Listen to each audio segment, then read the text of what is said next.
Here now with RJ Zeigler, General Manager of Hockey Operations here at the Prince William Ice Center.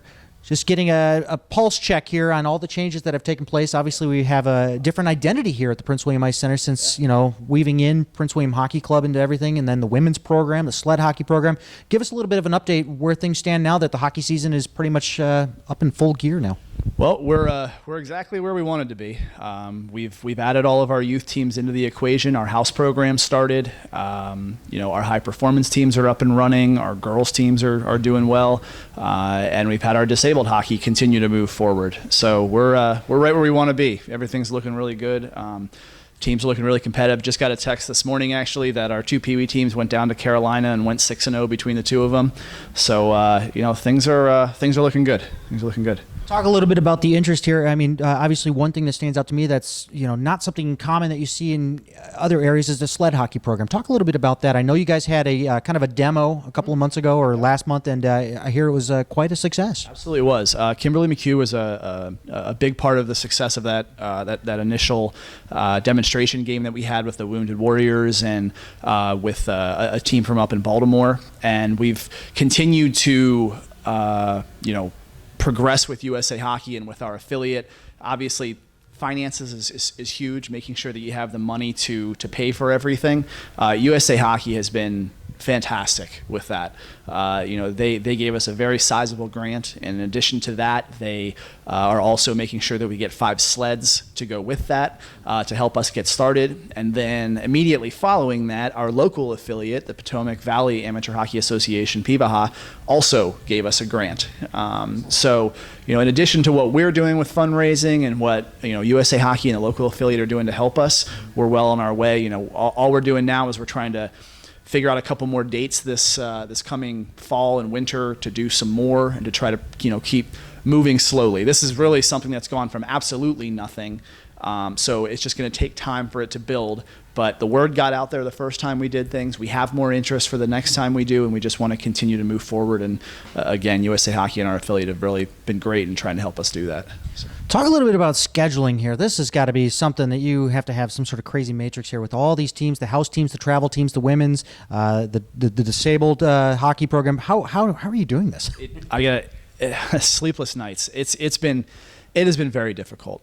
We've never had this rink. This rink has only been here for about 5 or 6 years. A rink has been here since 1996, and we've never had this many kids and adults, and we've never had this many hockey players here.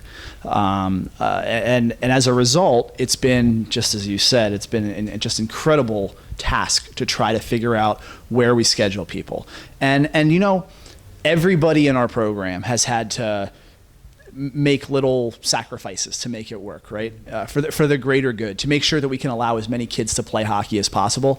We've had, our junior program cut 10 minutes off of every practice they had. We have, our mites are, a lot of times they get that really early morning time, and they're starting 10 minutes earlier than last year. And our Pee-wees are starting at like 5:40 instead of 6. You wouldn't think it's a big deal, but 20 minutes getting here is tough. You get parents that are commuting to get home, to pick up Johnny, to get him to the rink, and it's hard. It's really difficult. And it's all the way around. We have house teams that are practicing at 9 o'clock at night, and that's never really been done before. And it's all part of trying to make sure that we can give as many kids the opportunity as possible to play for us, and that's what it's been about. And for the most part, when everyone really understands and knows what's going into it, our families have been really, really supportive. So it's been great. It's been nice to see everybody come together as a family the way that they have to make those sacrifices to make sure that everyone can get as great of an experience as possible. So.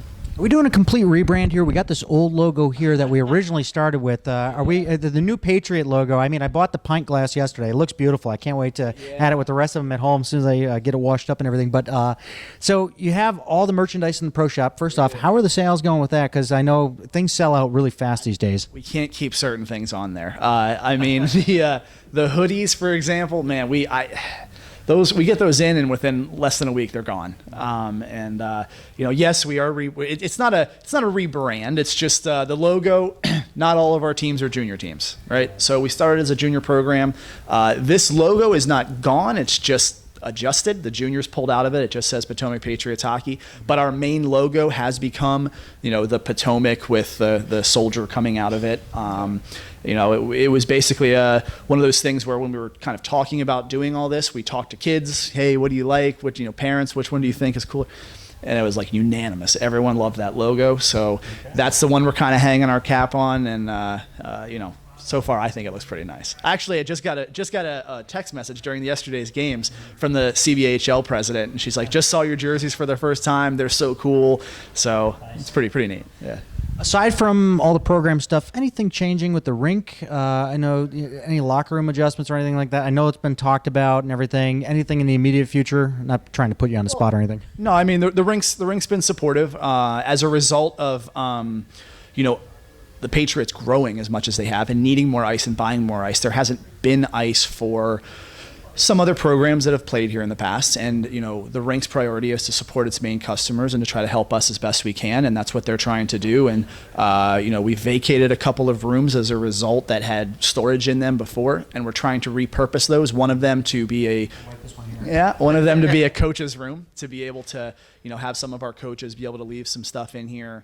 So they're not lugging it back and forth. And we want to use the other one to kind of convert into another locker room that might, have some lockers and stuff in it. And it's not designated to just one team. We can let different teams use it and, have a little bit more of like a professional feel. I think once we get all that stuff done, it is just one more element of the program. It's something that we want to do. Again, just like everything else, we try to figure out where the bar is and go over that bar, raise the bar. Question out of left field. Would it ever be thought to maybe expand out to have a third rink or maybe even another dual rink added on to this facility? I think if you ask certain people, it's in the process, and there's this giant rumor that goes around that it's already happening and it's just a matter of time. And it isn't something that we can do. I'd love to have a third rink. I think the owners would love to have a third rink. I mean, what owner wouldn't want to have a third rink if you could sell the ice, which we could? It's just the space isn't there. And it's just not something that can be done. So it's just we have a great facility, and we use the facility that we have the best we can to support our customers. So, yep. Well, all right. Well, thanks for giving us the update, and we'll check in with you probably in mid-season. Yep. Great. Thanks. All right. Thanks, RJ.